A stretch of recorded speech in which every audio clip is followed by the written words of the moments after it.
Bom dia, boa tarde, boa noite. Sejam todos bem-vindos ao Marqueteando. Hoje a gente vai conversar com uma pessoa muito bacana, pessoa que teve uma experiência, uma participação bem legal na minha vida. Eu vou contar um pouquinho mais para vocês quando eu for comentar sobre o currículo dela. A gente vai falar com o Leonardo Maia. Leonardo Maia, ele é formado em desenho industrial com uma pós-graduação em ergonomia, usabilidade e IHC pela PUC do Rio. O Leonardo, ele trabalhou na Stage 3 Soluções Digitais, na Telelistas, no Sempre da Petrobras e atualmente o Leonardo, ele está trabalhando no Booking em Amsterdã. Léo, como é que é bom dia, boa tarde, boa noite em holandês? Você me pegou. Bom dia, goedemorgen. Boa tarde, goedemiddag. E boa noite, goedenavond. É Eu parecido espero com que o eu não alemão, esteja né? desapontando. É parecido com o alemão, né? Porque o alemão é Guten Morgen, Guten Isso, tem muita Tag, similaridade. Guten Abend. Sei lá, acho que é isso. Aham. Guten Nacht, Guten Nacht, Guten Morgen, Guten Tag. Enfim, cara, uma honra estar aqui com você, Léo. É um prazer, né? Tipo, para quem não sabe, o Léo, ele foi meu sócio na Stage 3. É, a gente tinha a empresa. E o cara, na verdade, é importante falar isso, né? Ele entrou para agregar muito. Eu normalmente no podcast eu falo muito sobre a importância da sociedade, né? Das aberturas de empresas, você pensar em sócios que têm complementariedade. E na Stage 3 a gente pôde perceber bem, né, como é importante você ter um sócio que te complementa quando o Léo entrou na sociedade da Stage 3. Só que, claro, o Léo era um cara muito maior do que a Stage 3, e aí, num determinado momento, não teve como, a gente entendeu perfeitamente que ele seguiria um caminho fantástico, não é à toa que a gente vê que ele passou por empresas maravilhosas aqui e hoje está na Europa aí, trabalhando no Booking.com e com certeza, não tenho dúvida que está desenvolvendo um excelente trabalho aí na empresa. Léo, eu já vou começar aqui contigo, cara, falando na primeira pergunta, né? Você, por formação, você é da área de desenho industrial. E você também atua como design, né? Lá na Stage, eu acredito em outros lugares, você trabalhou bastante com design web. Eu não sei se atualmente você pega, tipo, freela, alguma coisa de web design e tal, mas, enfim, como é que você entende, né, o design? Como é que você entende que o design e todo o estudo, né, que existe por trás? Eu lembro de uma fase aí da gente não só ver a parte mais técnica ali, estudando aquela parte de tableless, né? Tipo, com o Diego Reis e com o Elcio, que tinha lá o site tableless.com, mas também a parte de design mesmo, né? O VisVocab, se eu não me engano, era do Jesse James Garrett, né? O Jacob Nielsen, né? Então, como é que você entende aí que o design, né? E todo esse estudo que existe por trás, imagino que lá na tua pós na PUC você deve ter visto outros autores, né? Traz, né, ajuda as empresas a desenvolverem, né, produtos digitais mais alinhados com as necessidades dos clientes. Acho que a pergunta é bem grande, assim, bem complexa. Tentando simplificar um pouco, eu vejo design, pelo menos da forma como eu aprendi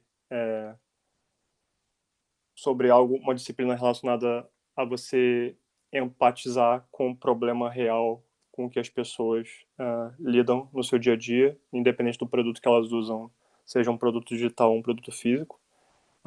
Eu vejo a função do design justamente de tentar avaliar essa interação entre a pessoa e o produto e tentar identificar e se colocar nos pés da pessoa ou dessas pessoas, entender as diferenças, os diferentes fatores cognitivos e psicológicos que uma pessoa, que diversas pessoas podem ter ao interagir com o produto e para poder criar essa compreensão abrangente do problema que deve ser resolvido e obviamente isso no contexto de uma empresa, como é que você faz a ponte entre a identificação desses problemas e a oportunidade de negócio e casa essas duas coisas para tornar o produto de uma empresa melhor usável, mais prazeroso de usar, que atenda uma necessidade real, que remova fricções ou problemas que as pessoas podem ter no dia a dia,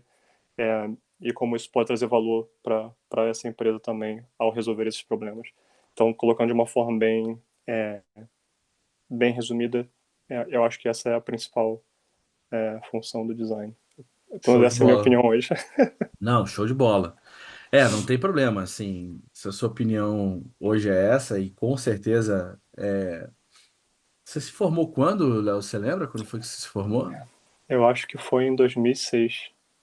E eu até queria dizer, quando você fez a introdução, que acho que você é a principal pessoa que me puxou para esse mundo de produto digital, Ah, porque que quando eu estava isso. na faculdade, a gente se conheceu. Eu não tinha nenhuma. Eu já tinha feito curso de web, e como a forma como eu fiz, eu não tinha me identificado ainda com essa questão de código e tudo mais, e eu fiquei meio perdido ali.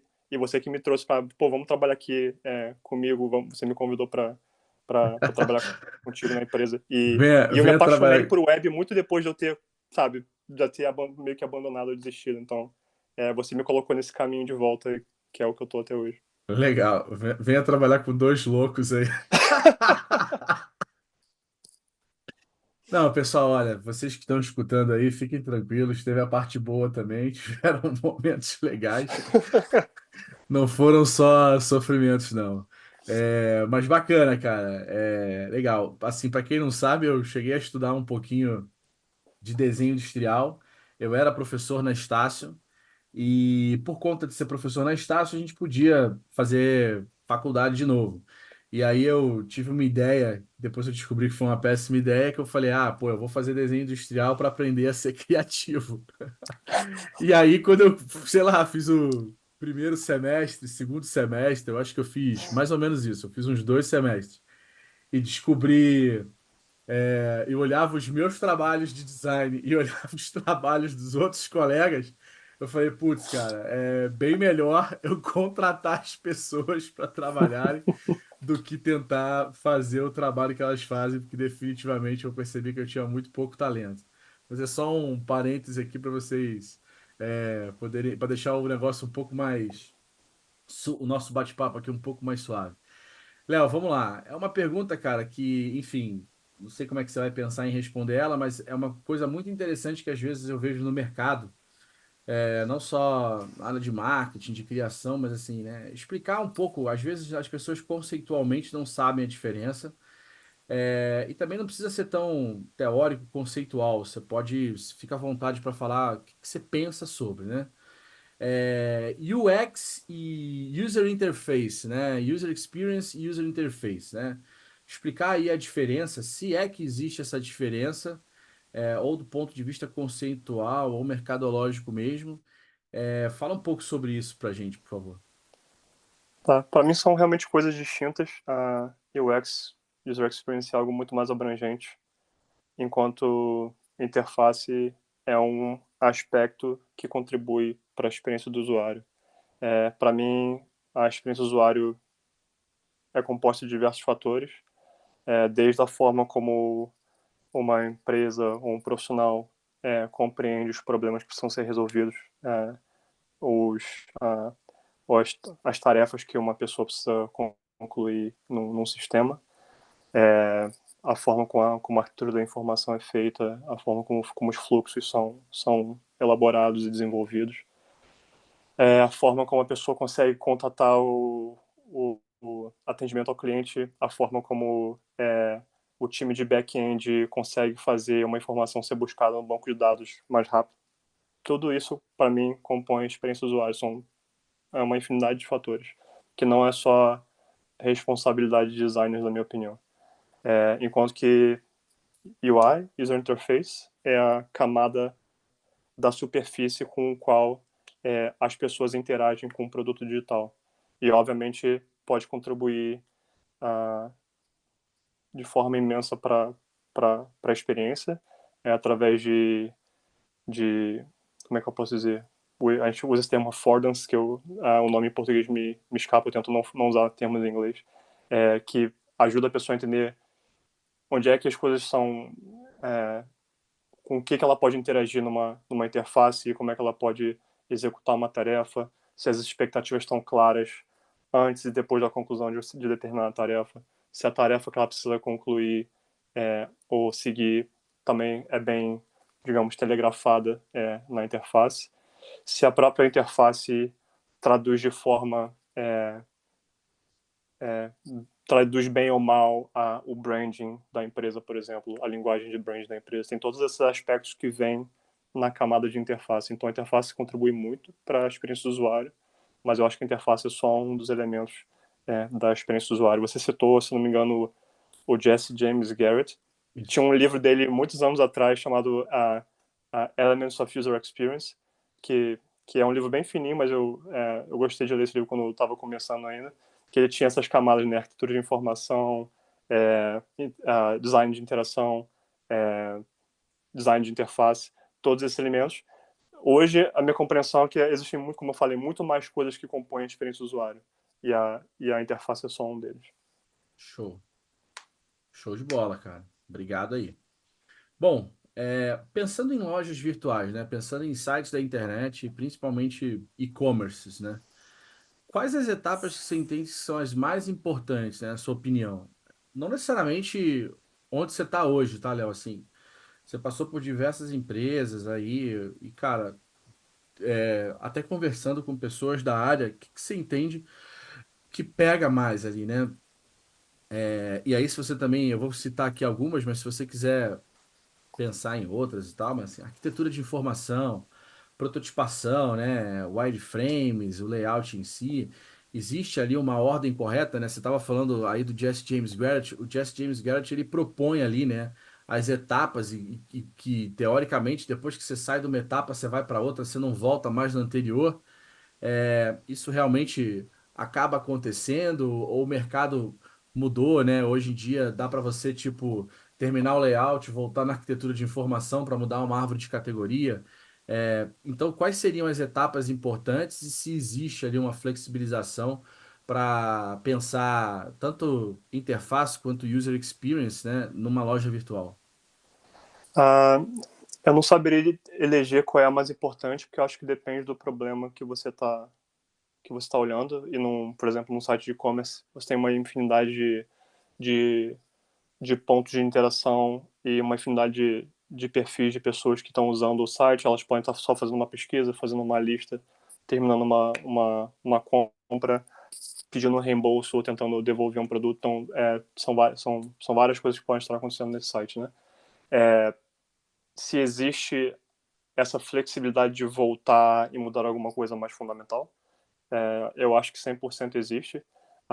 Design é um processo iterativo, então você entrega um produto, ou você entrega uma feature, ou você entrega uma, uma otimização de uma interação, que quer que seja, e você, com seu time, no seu departamento, talvez você seja responsável por uma área específica, por exemplo, pela busca do site, ou pelo checkout, né, pela compra, pelo pagamento, e você está sempre iterando para melhorar aquela experiência. E dependendo do problema que você identifica, pode ser que você fale, a forma como essas informações estão organizadas ou essas etapas estão sendo trazidas para o usuário, tem um problema que eu achei um gargalo, então pode ser que você vá voltar lá atrás e propor uma mudança na sequência de informação.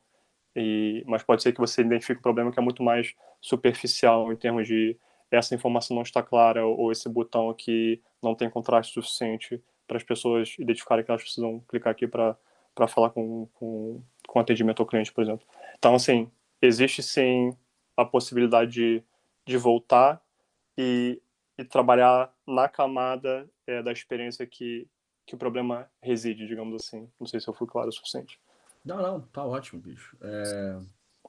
Porque aqui, na verdade, né, os ouvintes são de diversas áreas, então vão ter pessoas aqui que vão estar, de repente, escutando os termos pela primeira vez. Pode ser que elas fiquem um pouco mais confusas, mas enfim, aí elas entrem no Google lá e dêem umas pesquisadas e tal. Vão ter pessoas, de repente, que trabalham com marketing digital, com empreendedorismo, e de repente vão, né, se for um empreendedor, vai falar para as pessoas dentro da empresa, e aí, vocês estão pensando dessa forma, estão pensando isso e tal, mas assim, cara, aí cada um aprofunda mais, busca mais. A ideia é a gente poder realmente bater um papo, Léo, fica tranquilo Uhum, com relação a isso, tá? É, cara, e com relação assim, quando a gente pensa nesse universo, né? Não necessariamente só de loja virtual, mas assim, cara, a conversão, né? Os sites da internet hoje em dia, eles acabaram assim, você tem às vezes a necessidade de gerar um lead, você tem a necessidade de gerar uma venda, né? De agendar um pedido, alguma coisa nesse sentido, né? Agendar uma consulta, tudo isso pode ser visto como uma conversão. E uhum. aí minha pergunta é, né? O que que a gente não pode esquecer ali num teste, né? Eu lembro, por exemplo, da época que você fazia ali os carding sortings, né? Tipo, os testes de usabilidade, né? Pensando testes aí, para melhorar a taxa de conversão, né? O que que a gente não pode deixar de pensar quando a gente pensa em teste voltado ali para a questão do CRO, né? Do Conversion Rate Optimization. Ah, bom, essa pergunta também acho que ela é bem complexa, que eu posso acabar simplificando ela na minha cabeça como eu vejo. Então não quer dizer que o que eu estou falando É a verdade seja a verdade, é absoluta. só como Não, eu vejo tranquilo. nesse momento. Eu acho que o que não pode faltar é o entendimento de que trabalhar unicamente voltado para conversão pode levar a certas armadilhas de modificar ou induzir o usuário a escolher o que você quer que ele escolha para poder simplesmente para converter, que é uma métrica de curto prazo, né? Você está sempre Sim. empurrando as pessoas através da porta e você aumenta os números de conversão para determinado produto. Ah, parece ótimo, mas dependendo da forma como você faz isso, você pode estar induzindo as pessoas a escolher algo que não seja exatamente aquela coisa que a pessoa queria comprar, ou que ela queria escolher. Vamos supor, você tem um curso e tem 3 planos diferentes, e você faz aquela tabelinha comparativa de o plano básico, o plano médio, e aí você tenta induzir a pessoa a escolher certo plano. Mas pode ser que aquela indução, aquela influência através de um contraste visual para o plano que você quer que ele escolha, não seja exatamente a coisa mais adequada para aquela pessoa. Então, isso pode também acabar gerando algum nível de insatisfação, pedidos de retorno. Então, assim, você pode ter conversão maior, mas você vai também aumentar a taxa de pedido de reembolso, o que é que seja, né? Então, eu acho que tem que haver um pouco de pensamento sobre isso, sobre qual é o impacto no longo prazo também. Porque, assim, beleza, você mediu no longo prazo a conversão, você aumentou a conversão, mas você consegue também medir o impacto que aquilo ali tem no longo prazo? Existe uma perda de lealdade? As pessoas estão voltando para o seu produto para consumir de outra forma ou comprar outras coisas na sua plataforma? Então, eu acho, minha opinião, que deveria haver um pensamento maior de retenção, de lealdade, de transparência. Essas são as coisas disponíveis para vender, essas são as coisas que nós temos, e você trata elas de forma mais ou menos igual e deixa a pessoa ser quem vai escolher de fato, sem nenhuma influência sobre qual, qual deve ser aquela escolha. Eu, talvez seja uma opinião meio utópica dentro do mundo dos negócios, mas eu acho que pensar a longo prazo é importante se você quer construir um negócio sustentável, duradouro, que as pessoas estejam sempre voltando.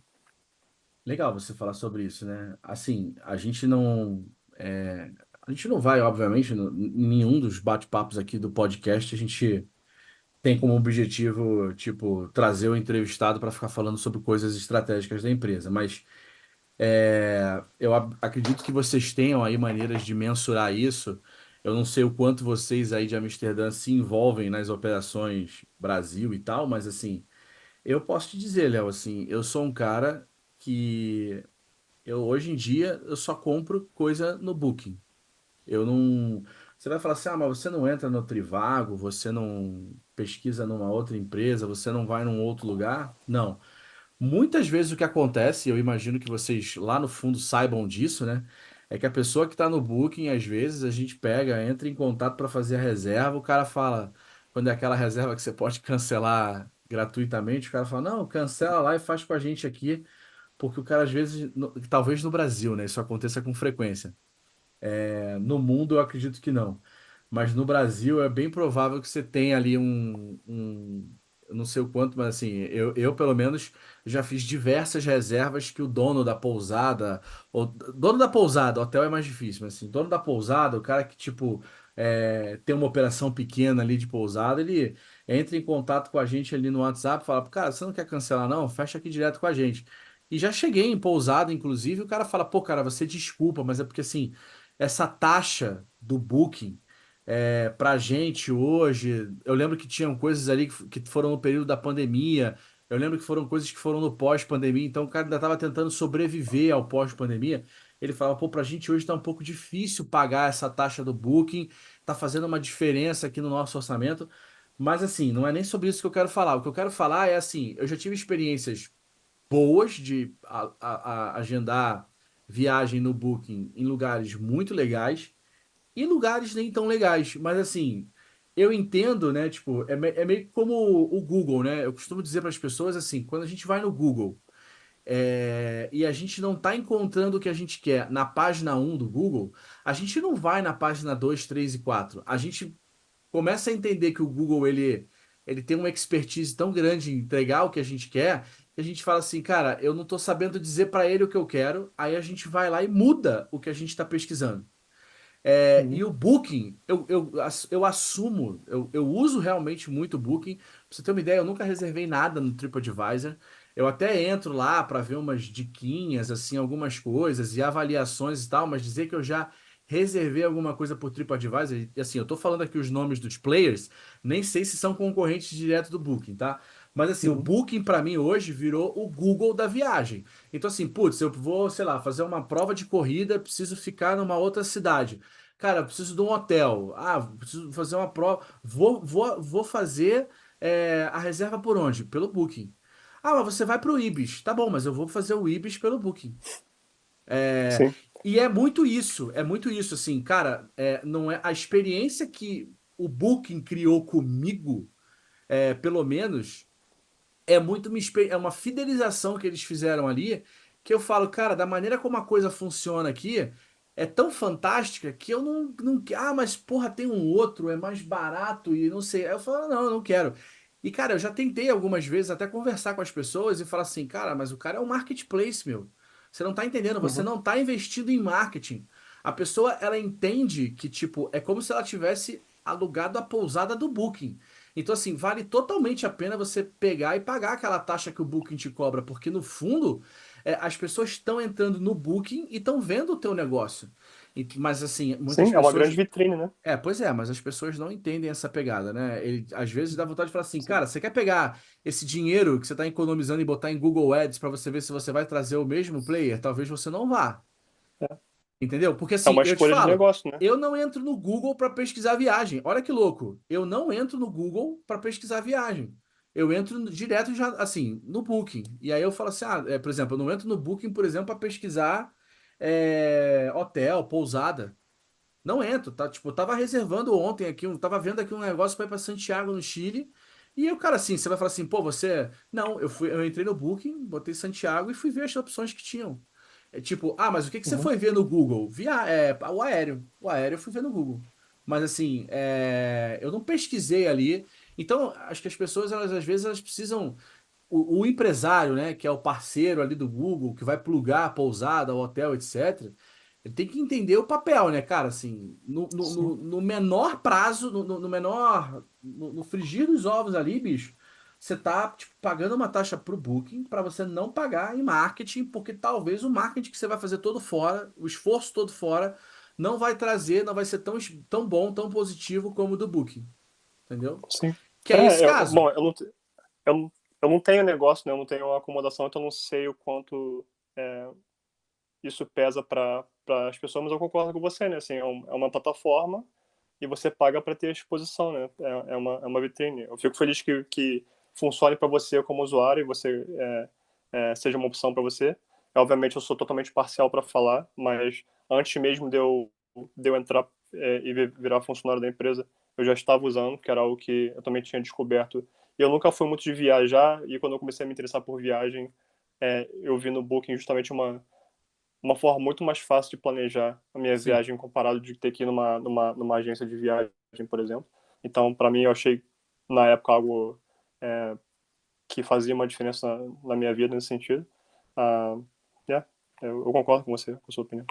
É isso aí mesmo, bicho. Assim, eu acho que você estava falando, né, de transcender essa coisa da conversão e o Booking, né, tipo, traz totalmente essa questão, né? Não é um site que eu entro ali pensando, não, porque aqui é fácil de comprar.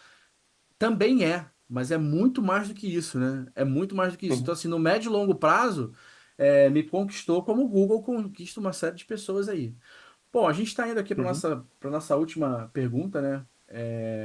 E aí, Léo, assim, você tem, cara, uma bagagem, né? Você falou, você terminou sua faculdade em 2006, né?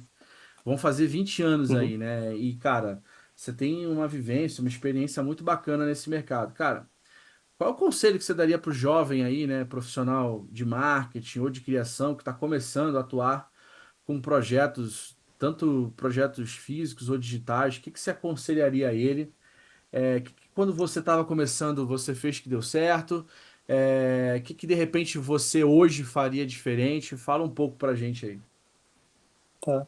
Bom, tem muitas coisas que eu poderia falar, mas eu acho que hoje eu vejo duas coisas que são muito importantes para um designer, especialmente, talvez eu seja meio cego para falar de um ambiente de startup ou de uma empresa menor, mas num ambiente de uma empresa mais complexa. É engraçado assim que eu não vou falar de pesquisa ou de Figma, nada disso. Assim, para mim, uma coisa que é muito importante é, é intencionalidade, ou intenção, não sei como é a melhor forma de expressar isso.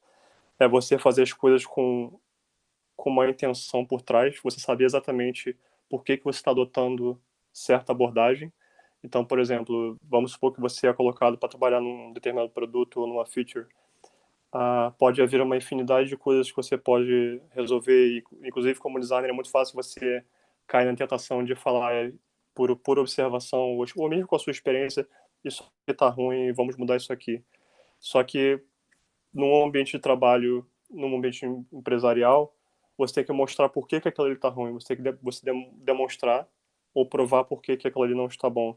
Então você vai, por exemplo, você tem que adotar uma abordagem de fazer uma pesquisa, de comprovar com dados e métricas de negócio por que aquilo ali é uma oportunidade ou é um problema para as pessoas ou uma oportunidade para a empresa. E claro que dependendo do problema que você está tentando resolver, você pode adotar caminhos completamente distintos em termos de processo de design. E o problema pode ser muito grande e muito complexo. Então, assim, eu acho que é muito fácil nós designers cairmos na tentação de falar, eu vou fazer um workshop, eu vou fazer um brainstorm, eu vou fazer isso, eu vou fazer aquilo. E todas essas coisas, esses métodos de design são no final das contas ferramentas. Então você tem que se perguntar qual é a ferramenta adequada para o problema que você quer resolver. Se eu usar essa ferramenta, esse processo A, B ou C, qual é o produto que eu quero extrair no final desse processo? Se eu fizer esse brainstorm com o meu time, o que eu quero ter ao final desse brainstorm? Se eu fizer esse workshop, o que é que seja, o que eu quero ter no final desse workshop? Esse produto desse workshop vai informar o meu próximo passo no meu processo de design. Que eu vi e, de novo, assim, eu já caí nessa armadilha diversas vezes. Se eu não me policiar, eu vou cair de novo. E eu também vejo muito em portfólio, especialmente quem está começando, é, ter as etapas de design demonstradas. Eu fiz arquitetura de informação, eu fiz esse wireframe, ou eu fiz essas personas. E muitas vezes, para quem está começando, não está claro como é que aquela pessoa está usando aquela etapa, como é que aquela etapa está informando a próxima etapa, de que forma aquilo está sendo utilizado. Então, a intenção é muito importante, assim como a intenção de você saber qual é a prioridade, né? De novo, volta para a questão de qual é o tamanho da pesquisa, do monitoramento dos dados, qual é o tamanho desses problemas, qual é o impacto, qual é a audiência, para você saber, eu estou resolvendo, por que eu estou resolvendo esse problema? Por que eu escolhi esse problema para resolver ao invés daquele problema para resolver? Então, tem que ser muito claro para você e para os seus colaboradores, quando você prioriza um problema, por que você está trabalhando naquele problema e não no outro problema. Então, a intenção é uma coisa e, para mim, a comunicação é outra coisa extremamente importante. De novo, você conseguir se comunicar, articular suas ideias, explicar para os seus colaboradores, para o seu manager, para quem quer que esteja trabalhando com você, por que você pegou aquele trabalho, qual é o problema que você está resolvendo, da onde é que você identificou aquele problema, por que você chegou àquelas conclusões ou àquela solução.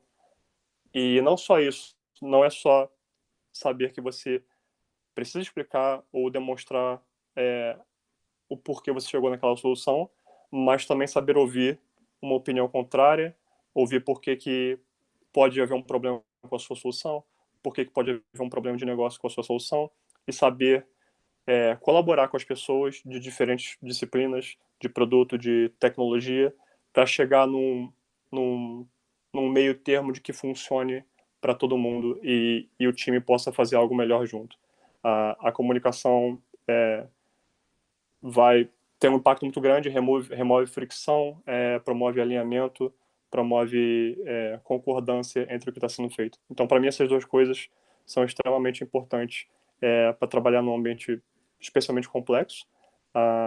E eu vejo design como uma função de também um grande facilitador de conversas, porque o designer tem a habilidade de demonstrar de forma visual, de contar uma história que também, até mesmo a forma como você organiza o seu trabalho, o seu Figma, o que é que seja, a ferramenta que você usa, conta a favor das pessoas entenderem o que está acontecendo. Então, o design tem essa função também dentro de um ambiente corporativo de expressar o problema e como resolver aquele problema e facilitar aquela conversa entre diferentes partes do negócio para poder chegar a uma resolução. Eu acho que essas são as principais coisas que eu valorizo como design manager e eu converso muito com o meu time sobre. Mas acho que tem uma infinidade de outras coisas que eu poderia falar se você quiser. Não, legal, bicho. Assim, acho que já contribuiu bastante, Léo. Bom, queria agradecer aí a você, teu tempo. Super obrigado. Foi muito legal rever, né, o Léo, depois de, sei lá, bicho, depois de uns 10 anos aí, um maior tempão. Mas muito legal poder bater esse papo com você. E com certeza trouxe muitas contribuições aqui para quem escuta o podcast. Super obrigado, Léo. Valeu mesmo pelo seu tempo e por todas as suas reflexões aqui no Marqueteando. Eu que agradeço. Só você mesmo para me fazer participar de um podcast que acho que eu nunca achei que eu fosse, que eu acho que eu sou muito reservado. Mas eu fico feliz de ver você fazendo isso. Você tem essa ideia esse conceito do marketing há muitos e muitos anos. E eu fico feliz de ver você levando isso à frente, ao mesmo tempo juntando isso com esse formato de podcast, porque ali a sua paixão pelo marketing, com a sua personalidade de apresentador, que eu aprecio, que eu acho legal. E eu acho que isso cria algo único que eu tenho muita confiança de que você vai, sei lá, acho que você vai ser muito bem sucedido nesse espaço, que é algo que você faz muito bem, sabe? Juntando essas duas coisas. Então, é muito legal de ver você fazendo isso, para falar a verdade. Então, eu torço por você. Valeu, cara. Super obrigado. Eu também fico muito feliz de saber aí que você está bem em Amsterdã. Não temos projetos de ir para a Europa nesse momento, mas com certeza, se um dia eu for e der para dar uma fugidinha aí, eu te aviso para a gente tomar Me uma. fala. Tá? Eu te aviso para a gente tomar uma cerveja aí na Holanda. E, cara, sucesso, todo sucesso do mundo aí para você. Muito obrigado aí mais uma vez pela tua participação. Valeu, Léo. Eu que agradeço. Obrigado.